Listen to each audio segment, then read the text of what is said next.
Okay. When a product says 205 calories or whatever, what's presumably the total amount of energy you get from that food, whether that's coming from the carb or fat elements? I mean, obviously, like we put, look at the kind of serving size and the servings per product. Again, people market their products very, very well and clever. So everything's trying to shift now to low fat, generally low calories. Is generally the kind of outline most of the kind of major products are going down now. And to be quite honest, it's just to try and confuse people, to be quite honest. So that they'll take away on the fat side of things, but then they'll put in with maybe sugars and other additives and things like that. So we've got to be very, very careful about looking at the product and what is actually contained in that product of that breakdown. So again, on that similar topic, someone may say, "Oh, this product contains 5% fat," and often, if you kind of look at it, what they'll base that on is the total number of calories. So if you had a 100-calorie product, they boasted that 5% of that was fat. So you deem that was quite low and a good, sensible choice to kind of go for. What they base that on actually is the amount of grams of fat that are in that product. And if we actually have to turn that into, and we're talking about calories and calories here, so if we're changing that fat into calories, it suddenly starts to become up to kind of 45 calories or so. That suddenly starts to become nearly half of that product in calories is actually taken on as fat. That's just one example. I mean, this is how we need to be very careful in what we look at in terms of the products. And obviously, when we're kind of looking at and we're going around the supermarkets and things like that, then that can be a little bit tricky, looking at every packet and evaluating it every time you go in that. But I mean, like me and Nathan, kind of trying to come away from that a little bit and trying to get as much natural products that you know that there's not additives in there, and that's kind of quite important on that. Calories will indicate obviously the energy provided from everything combined, so the total number of calories, obviously would be that product, obviously the 205 calories, etc., from all of them different elements. Again, I don't know, Nathan, add something into that? No, not particularly. I think that's it really. The main thing to look at is just if you've got your product and it's saying, right, it's 205 calories, just look to see if that's per product or per serving, because your product could say, you could look at the label and say, right, 205 calories, yeah, that's really quite low, but that might be per serving, and there may be 3 or 4 servings within that product.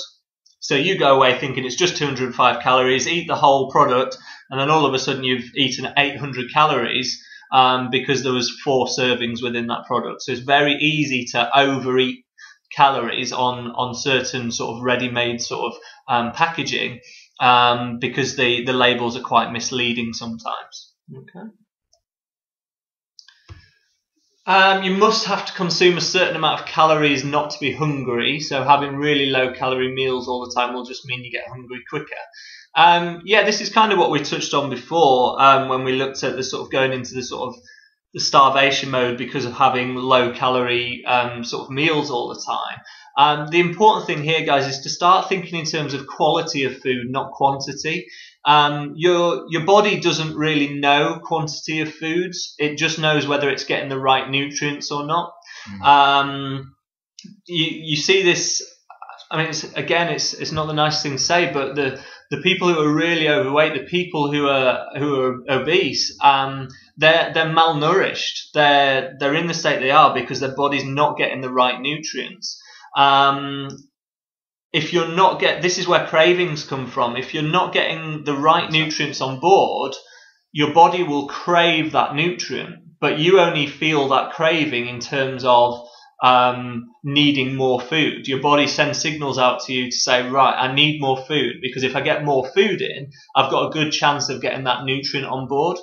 But often when we get cravings, we tend to read that wrong, and we read that as a signal just to get something on board quick. So we go for the more sort of the sugary sort of foods, the things like your sort of your chocolate, your sort of breads and cakes and crisps and things like that, because it's just a quick source of food rather than taking the time to prepare something healthy.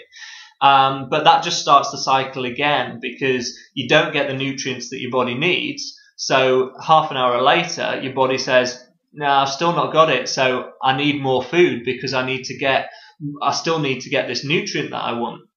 So if you start to think about quality of food and you start giving your body everything it needs, so you start giving it real fresh ingredients, you get a mixed balance of different vegetables and fruits and meats and nuts and seeds, you're really giving your body all the different vitamins and minerals and sort of macronutrients that it needs, so that all of a sudden the cravings disappear, because your body has got everything it needs. You stop feeling the sensations of sort of hunger, because you're just regularly eating quality foods. And then all of a sudden, the portions and the quantities suddenly don't matter too much, because your body will tell you when you're full and your body will tell you when it needs food. But because you're constantly giving it good, nutritious food, you never really overeat.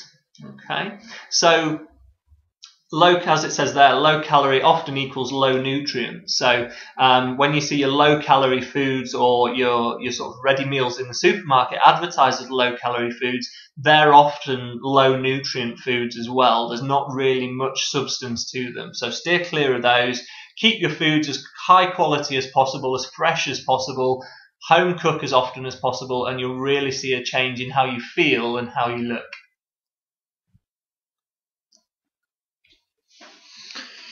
If you get to your goal weight, can you cut back on the amount of exercise and still maintain your shape and weight?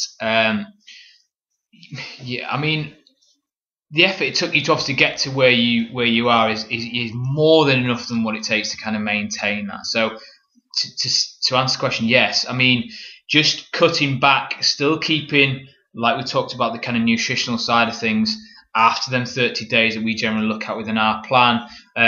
Then we start with reset. We've reset that kind of deficit. We can start to then look at our health going forward. So things will happen as long as we keep that kind of nutritional base good there, and keep our exercise side of things coming along. And again, obviously there's always going to be times when we want to push it harder for a particular event, whether that's a Christmas time or whatever, or whether it be a birthday or a party, etc., a wedding, things like that. So you can always try and push ourselves that little bit harder for certain areas. But in terms of maintenance, then yeah, of course we can, by just tailoring back. Keep the exercise up and keep an 80-20 rule. So again, generally what we're looking at is keep the nutritional side of things going along 80%. Just keep that ticking along. So yeah, allow yourself maybe them little cheat meals and things like that. That's not a problem to do that long term. Really, really is important for sanity more than anything, to be quite honest. Just keeping yourself going through that 30 days is one thing, but going on from that, you've got to allow yourself them little treats, and they won't have a detrimental effect on the overall picture. And again, talking about the 20, just scaling the exercise back, but just we talked about this before, about just the quality of our training, not just training for the sake of it. Just box a bit clever with our training aspect of it. Again, yeah, just continue to eat clean with less exercise. It really is that simple as a maintenance program. You've done the hard work every 30 days. You've got to your ideal weight and shape. Now it's just maintaining that, and it really is. Again, the people you kind of see that are in good shape. Yeah, they're probably, and you think, well, they hardly put any effort in on the gym, and they hardly do this and that, and they're still maintaining good shape. And it's just their nutrition's good, probably, and they're just maintaining them general results. But it takes effort to get there. So, and that's the main part. Once you've got there, it's a bit of plain sailing from there. Yeah, one of the things you've got to appreciate, guys, is we're living in a society now where looking phenomenal is seen as something that everybody wants, because we see it in all the magazines, the papers, the film stars all looking great shape on the movie screens. And to be honest, the shape that a lot of those people get into, the shape that a lot of models and a lot of sort of bodybuilders and things like that get into, is actually really unnatural for us as sort of humans. So to get to those sort of levels takes unnatural levels of discipline and effort. So what we're looking to say is we want you to be healthy, we want you to be lean, but we don't want to go to such an extreme level as they would maybe have to, because those people will have to be completely clean with their diets 100% long term and following almost ridiculous exercise plans to get into the shape that they are, but they won't be actually maintaining that year round. They'll be doing it in little blocks. So they'll train maybe ridiculously hard for 3 or 4 months, get into that sort of shape for their movie role, eating completely perfectly for it, but then they might allow themselves a bit of a lapse afterwards for a little while. So we're looking at almost having our own sort of version of that. So you really have a real strong focus for 30 days. You clean everything up in your diet, you train hard, and then afterwards you kind of keep that 80-20% rule. So you're eating really well most of the time, but then you allow yourself that little freedom to enjoy the odd sort of party or the odd sort of cheat meal on the weekend. And that way you can keep yourself in good shape year round, rather than every year coming back to summer and thinking, I've got a holiday in 2 weeks, I've really got to get in shape again. It's making sure you look after yourself all year round, maintain your look, but maintain your health as well. Cool. If you stop your diet, will the weight go back on? Simple answer. If you do what you did before, you will get what you had before. If you go completely back to your previous diet, if you were overweight at the time, you're eventually going to find that you're going to put the weight back on. It's just the simple maths of what you were doing before got you into the shape you were in before. What you've done, say if you've done 30 days with us to lose weight, has been what was necessary to then get you to sort of to this point that you're at now. So you're going to maybe do something different to maintain, but it's got to be something different to how you were living your lifestyle before this point, before you started, before you made a change. So it doesn't necessarily have to be completely strict all the time, but it has to be different to what you were doing before. How much does breaking diet affect you, i.e. having a sandwich or takeaway, etc., as a one-off? Like we kind of look at time and time again, in the first 30 days when we're in our general camps, it's going to affect the results. So it's going to maybe dampen the results. You maybe not get as potentially as good results as you would have done if you had stuck to the diet plan, the general healthy eating plan, over that 30 days and stuck to that 100%. And we do obviously have some of our guys that do allow themselves them little cheats and they're okay with that, but we make them aware that it will affect the results at the end. We still get some fantastic results. Obviously, the people that we've got on our camps that achieve the best results are, lo and behold, the people that follow the program 100%. Naturally, that's gonna happen. Beyond the 30-day plan, like we talked about and covered before, the cheat meals, so can be definitely useful. I mean, it's important to allow them into that. There's going to be times and things where you're put in situations where you can then not be so strict in terms of your eating plan.